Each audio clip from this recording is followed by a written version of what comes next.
We are a brand new muscle car, and we build resto mods. We're talking cars that look like a classic, but drive like a brand new car. Mustangs are our specialty, and we're setting out to build the ultimate 67 Fastback.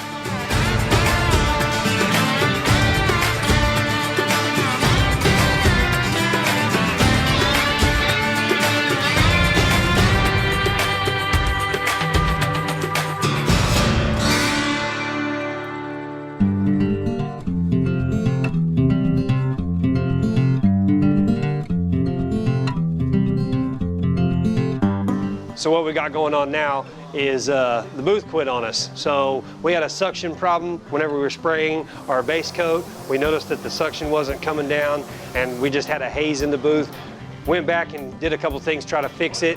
Didn't work out for us. So what we're gonna do now is we're going to take it out of booth 1 and put it over into booth 2. That's a good thing we have 2 paint booths, but we'll get it fixed and we'll get it ready to go. Straighten it up a little. It's like you've done this before. Yeah.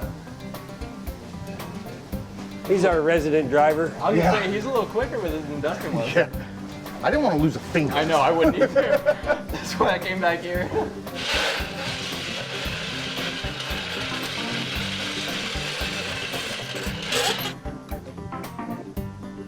Yeah, that's it. Woo! NASCAR!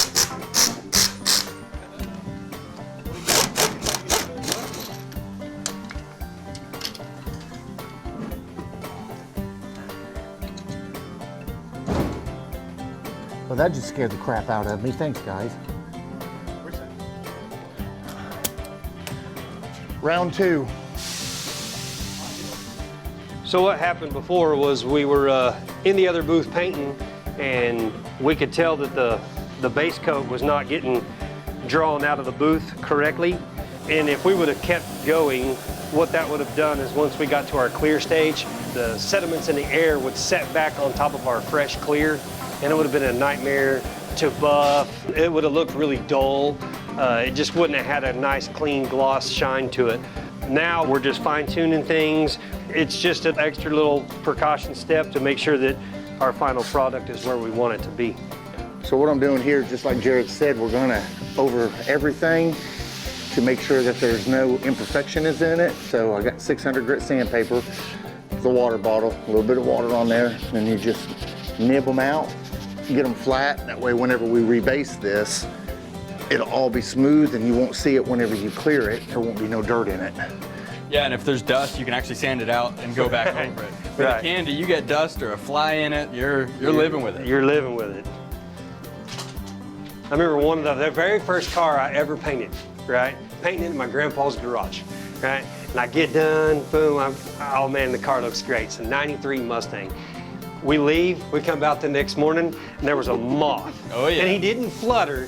He hit, his wings were out, and he stuck, and he stayed there for, I think 6 years later, he was still there. So what I did the next morning was I scuffed the fender all around him, and I just buried him in clear. Cleared him in? Yeah, I just cleared him in. That's your signature. Yeah, my buddy was like, are you kidding me? You're gonna leave that moth in my car? I was like, yes, I am, because I don't know how to take it out. I am new at this, and I don't know what I'm doing. Me and Brandon was painting the front end of a Camaro one time at an old shop that we worked at, and we had a grasshopper land in it. Oh my God. With wings out. Yeah. So, remember that, B? Yeah. We buried the heck out of it. Yeah, we did. So like with this, Yep. you know, normal base coat, clear coat, I'm a panel painter. Right. I noticed you wanted him to walk the panel yesterday. Anytime it has a color shift pearl, Okay. you could probably panel paint it. It's just a fail-safe to walk it, Right. to make sure the color shift is all going the same way, right? Because otherwise, if you look at it, it might, you know, if you panel paint, the door might be going, you know, it might be flopping the opposite way. Right. That makes sense. See, yeah, it makes sense. That's why you never paint doors flat. Yeah, exactly. Same exact reason. Right.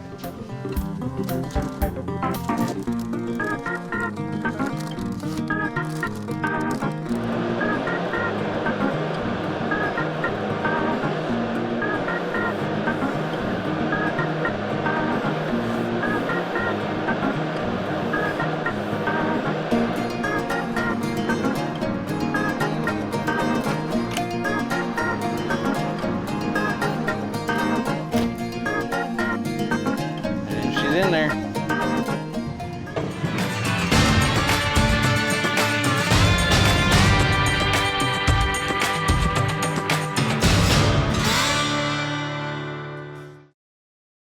Brand new muscle car Mustang RestoMod, presented by Classic Industries and brought to you by The Spray Source, the #1 source for professional and DIY paint products delivered right to your door. Quick latch, no tools required to operate. And by Clamp Tight, clamp anything, any size, any shape, anywhere.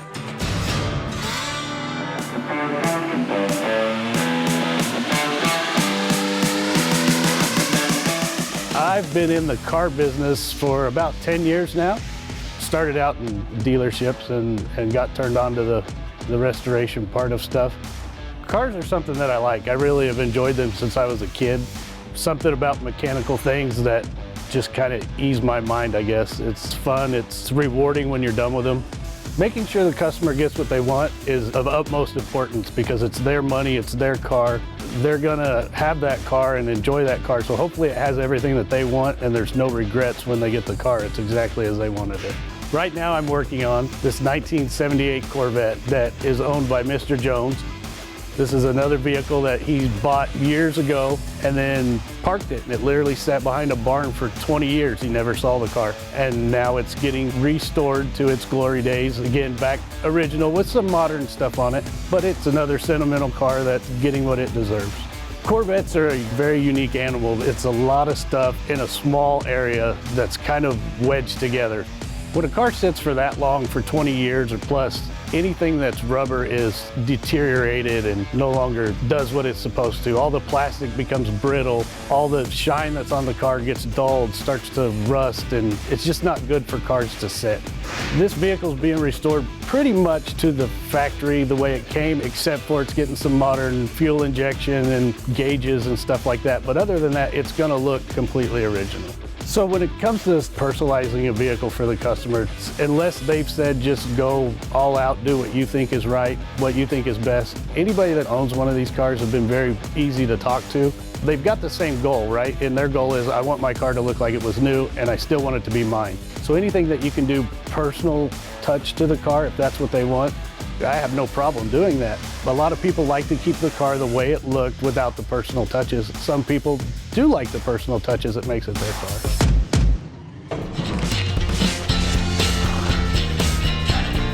Sorry, ladies, I'm married.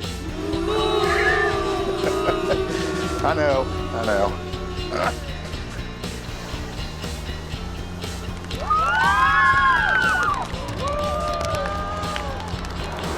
We will spray now, right now, as soon as I tack it off.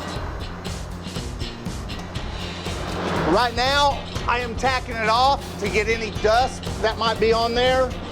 This is a tack rag. It's got a sticky resin on it. And then you wipe that over the whole car and it'll take any dust that might be on the car. All right, change glasses from Clark Kent to Superman, or Clark Kent to Clark Kent, I don't know. Clark Kent to Superman, back to Clark Kent. So a lot of people ask, how much paint am I going to need for this? How much paint am I going to need for that? And to be honest with you, if you ask any painter, it's a complete guess. You don't know because it depends on the painter. It depends on if they spray heavy, if they spray light. It depends on if you're going to put 2 coats, 3 coats, 4 coats. It can go far down as depending on the weather, the humidity, the airflow, anything. It's a best guess. So what we do is we'll just mix up what we think that we might need. And then if we have to add and mix up more later, we will.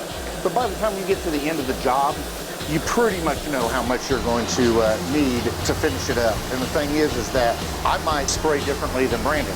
Brandon sprays differently than me. Even though that we've worked with each other for 25 plus years, we spray completely different.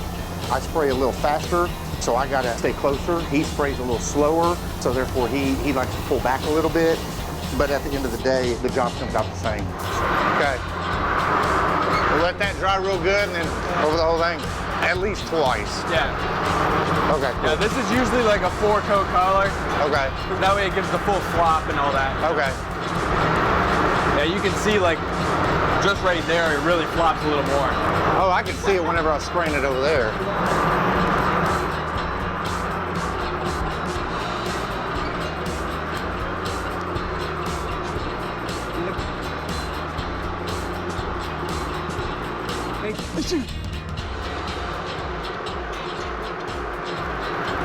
He blows snot on that, I'm out. I'm going home for the day. Were they like this before TV?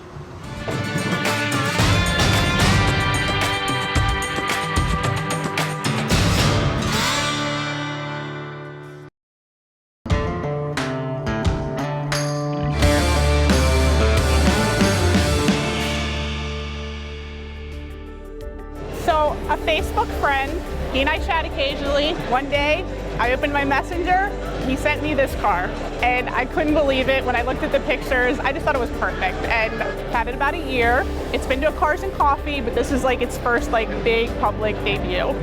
It's a 1980, straight six, 3.3. It has the Gia package with the vinyl roof option. It's got about 86,000 miles on it. It's a survivor car. The only thing I've done is change the oil, new tires, put a hood pad on it, and I've been wanting a 1980 for a while. I have three 79s, and I just like this early Fox. I like the grille and the medallion on the hood, and the color is amazing. I just had to have it, and I've been looking for an 80 for a while, so. I get attached to things. All of my cars have names, so I don't have any kids, so these are like my kids. This is Blueberry. I also collect strawberry shortcake dolls, and my favorite character is Blueberry Muffin. So I try to name my cars after, like I have a car named Elvis. I have a 79 Black Coupe that's named as Toby for Toby Keith. It just depends on the car. Like it'll just hit me one day when I saw this car, I'm like, oh, that's Blueberry. And I just think they're really cool, and I've had so many good memories and made so many good friends in the car hobby. I think it's just a symbol of America, just freedom, just the fun that I have driving it, and the culture. I have so many Mustang friends. It's just like a whole separate lifestyle. I mean, we all look out for each other. Like, there's some people I will only see like at shows like this once a year, but when we see each other, it's like no time has passed. It's just a really great community to be part of.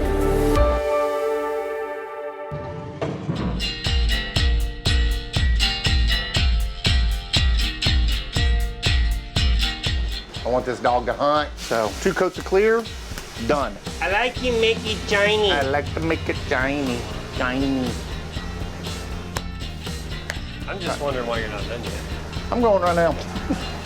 I can't handle this pressure, man. I can't handle this pressure. So Don't make me quit again. What about the 24 hours? So I might have been mistaken on that previous You know what? statement. He's working. He's almost at 48 hours. Almost. Hey, all I can say is you cannot and will not rush perfection.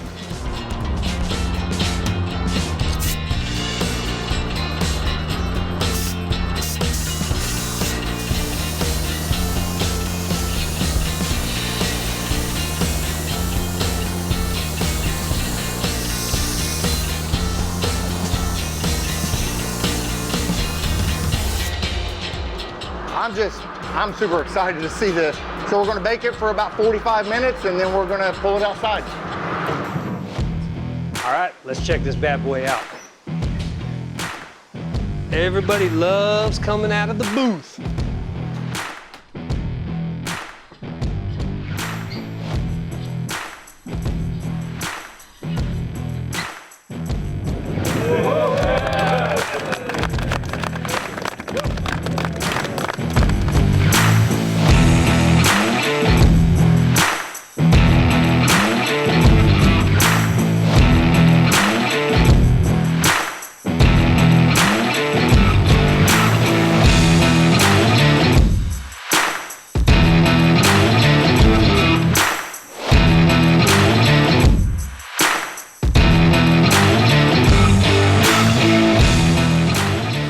All right, guys, now that I got my part done, don't scratch it, please.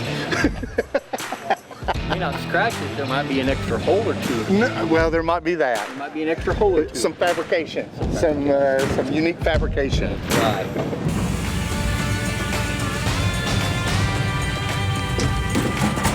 Every time.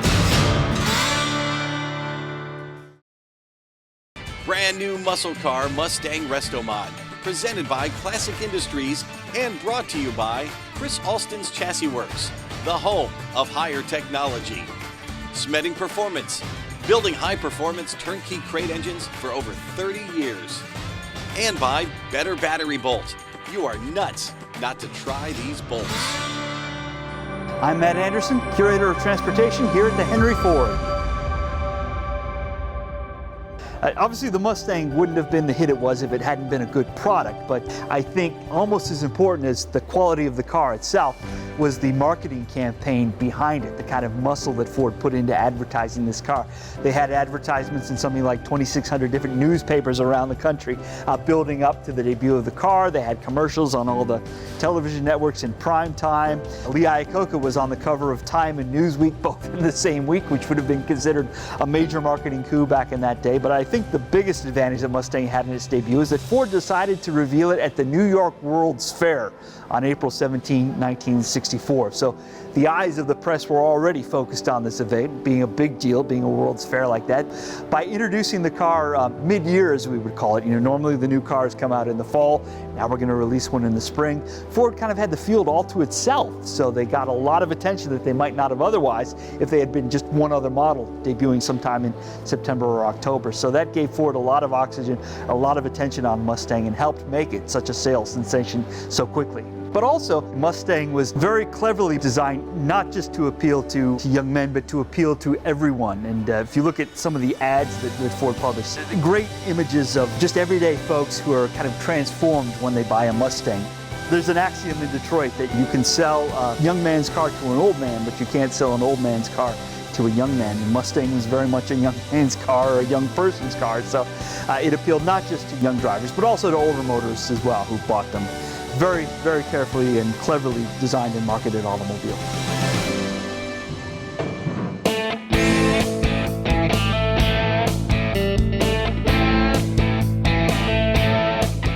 Let's talk batteries for a minute. Every car has to have one. Batteries come in all shapes and sizes, and they can come in various locations inside the car. Some of them are not very easy to get to. Like in the Corvette, it's actually behind the seat, down in a well below the floor. On the new model Mustang, it's between the strut tower and the firewall. And on this Studebaker, it's not secured very well and the electrical connections are a mess. We're going to take care of that. On this particular car, we don't have room in the engine bay for it because of the supercharger. So we are going to move it to the rear. I like doing that for several reasons. For one, nobody makes a very good looking battery. So in the trunk, you can't see it. Two, we can mount the battery securely. That way it's not moving around. One of my biggest pet peeves is a loose battery. It every time. Every time. Every time.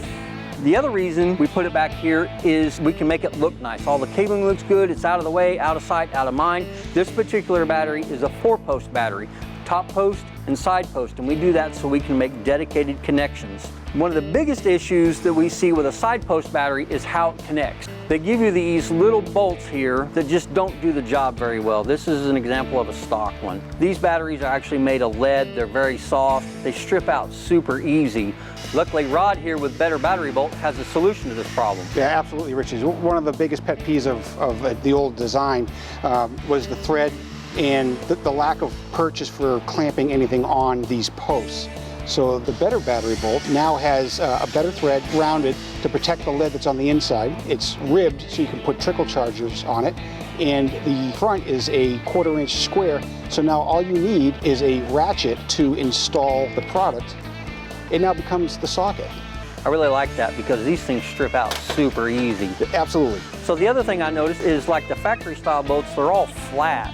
But yours here have a bevel on them. Is there a reason for that? Right. So the OEM style have a barb that would be on the other side here. And the bevel allows the barb to push out and spread and then bite into the outer rim of the lead surface. So the cable can't rotate back and forth. Exactly right. So for instance, when you install it, it would bite into the lead and Gotcha. it would keep it from moving up and down, and becoming loose just like that. Right. The other thing I noticed is you have a couple of these in different lengths. Is that so you can add multiple cables? That's correct. So on certain truck applications or certain car applications, you may have the need for 2 connections or Right. 2 cables for Gotcha. positive. Or you may need 2 negative cables, one to the motor, one to the chassis. Right. So you may have separate cables going elsewhere, so you have the longer length, so you can have different cable setups. And then they come with these protectors that slide over the end so you don't have to worry about Right. accidental. Exactly. In the case of tight quarters, like you're saying in the Corvette or whatever, you put the cover on it and it protects it while it's sitting in the vehicle. So if you had something